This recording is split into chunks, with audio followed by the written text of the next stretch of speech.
मित्रों, यह जो मंदिर बना है यह किसी की दया के कारण से नहीं बना, किसी भाईचारे के कारण से नहीं बना, किसी ने भीख में हमें नहीं दिया। यह मंदिर हमें मिला है हमारे शौर्य के कारण से, हमारे पुरखों के बलिदान के कारण से। हमारी 5 पीढ़ियों का बलिदान हुआ, लाखों बलिदानी बलिदान हुए, छोटे छोटे बच्चों का बलिदान हुआ, महिलाओं का बलिदान हुआ, साधु संतों का बलिदान हुआ, तब जाकर के यह संघर्ष के कारण से यह मंदिर हमें मिला। यह मंदिर हमारा अंत नहीं है, यह अभी हमारी शुरुआत है, आगाज है। अभी तो पहली झांकी है, मथुरा काशी बाकी है।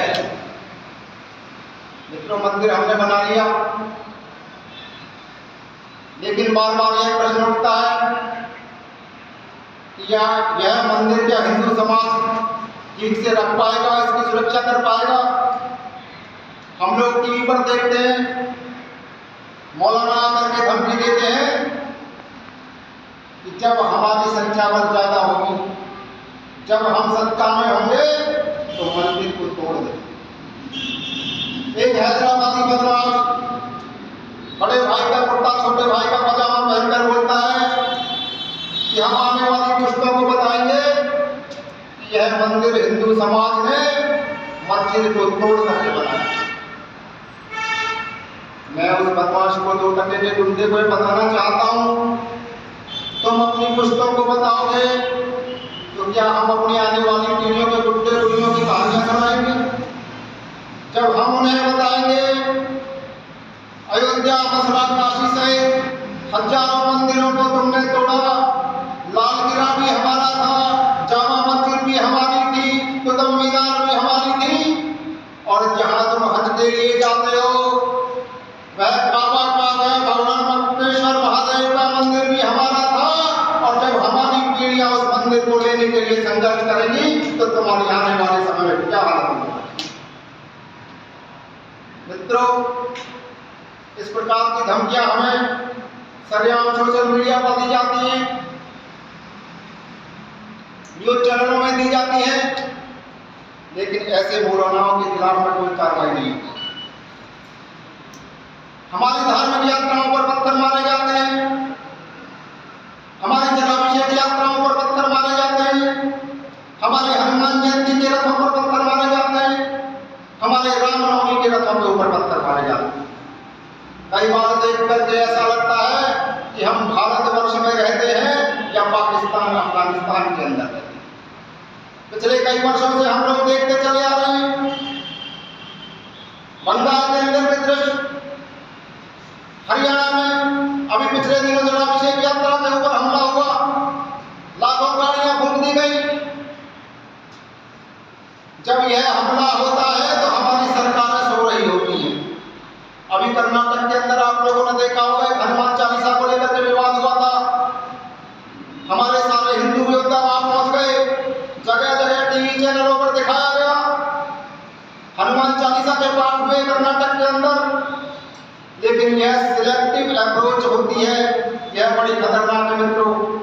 कर्नाटक के दृश्य टीवी पर दिखाए जा रहे हैं, झंडा लेकर के अनेकों हिंदूवादी हजारों की संख्या में बैठे, लेकिन जब हरियाणा के मेवात में जलाभिषेक यात्रा को, पूरी की पूरी यात्रा को फूंक दिया जाता है, हमारे लोगों को मार दिया जाता है, पुलिस के लोगों को मार दिया जाता है, तो ये झंडा बरदार कहीं नजर नहीं आते और सरकारें हाथ बांध करके हिंदू समाज को मरता हुआ देखती है। सीआईडी की रिपोर्ट होने के बावजूद, सीआईडी के 6 इनपुट होने के बावजूद यात्रा पर हमला होगा, जिहादी हमारी यात्राओं को धमकी देते हैं, कई दिनों से लगातार देते हैं, सीआईडी मुस्तैद रहती है, अपनी रिपोर्ट देती है, लेकिन उसके बावजूद भी हमारी सरकार, हमारा प्रशासन हिंदू समाज की रक्षा सुरक्षा के लिए कोई कार्रवाई नहीं करता। यह सोचने का विषय है, चिंता का विषय है। हम लोगों को मित्रों विचार करना पड़ेगा।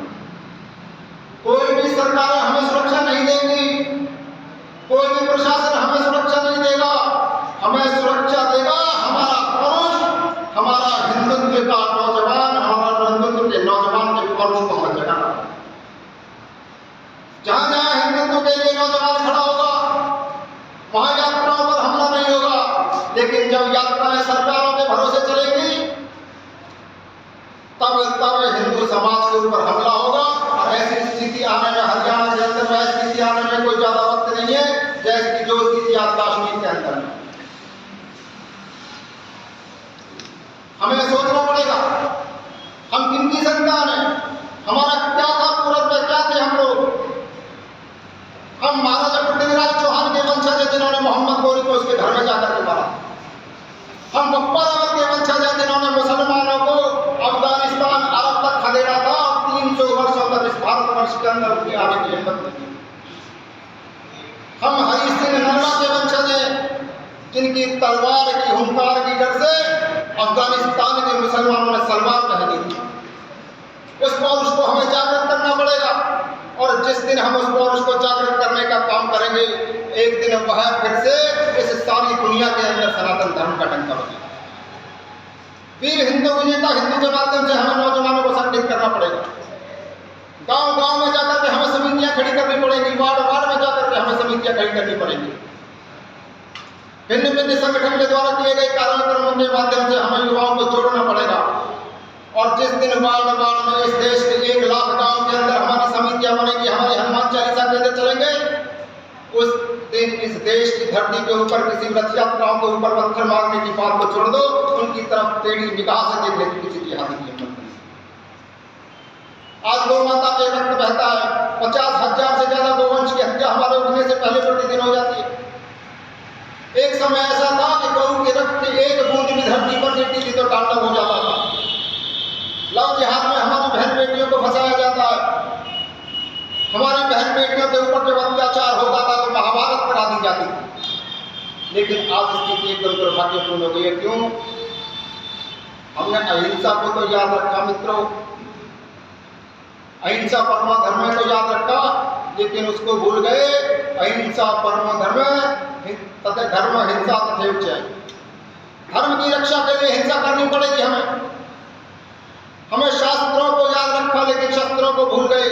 भगवान श्री कृष्ण के हमने बांसुरी को याद रखा, उनकी रासलीलाओं को याद रखा, लेकिन उनके चक्र सुदर्शन को हम भूल गए।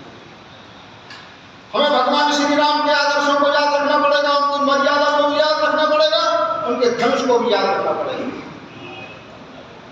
जब भगवान श्री राम को विश्वामित्र मांग करके ले जा रहे थे, राम और लक्ष्मण साथ में थे, तो उन्होंने देखा, विश्वामित्र जी बोले ये ब्राह्मण और गौ माता की हड्डियों के ढेर है, यहाँ वन के अंदर राक्षस तपस्या नहीं करने देते और मार करके खा जाए।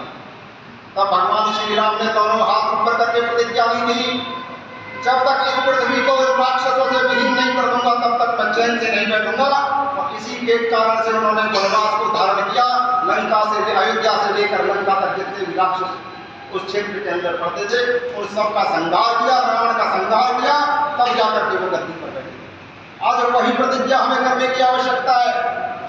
नौजवानों को जोड़ करके मजबूत संगठन बनाने की आवश्यकता है। बहन बेटियों को लव जिहाद से बचाने के लिए बजरंग दल की समितियां बनाने की आवश्यकता है। हम लोग गांव गांव में जाएं, सदस्यता अभियान चलाएं, हनुमान चालीसा केंद्र चलाएं। अभी राष्ट्रीय बजरंग दल का वर्ग लगने वाला है, प्रत्येक वर्ष हम लोग लगाते हैं। अपने युवाओं को ट्रेंड करना पड़ेगा, अपने युवाओं को बजरंग दल के राष्ट्रीय बजरंग दल के वर्ग में लेकर के आए, प्रशिक्षण दिलाएं, अपने जिले में जाकर के प्रशिक्षण दें, जगह जगह पर जाकर के युवाओं को साथ में जोड़े, कॉलेजों में जाएं, स्कूलों में जाएं। और मैं कहता हूं बंधुओं, जिस दिन 1 लाख गांव के अंदर हमारी टीम खड़ी हो गई, उसी दिन किसी भी जिहादी की हिम्मत नहीं होगी। जहां हमारे युवा शौर्य और पौरुष के साथ खड़े हो जाते हैं, वहां की जिहादियों की हिम्मत नहीं होती।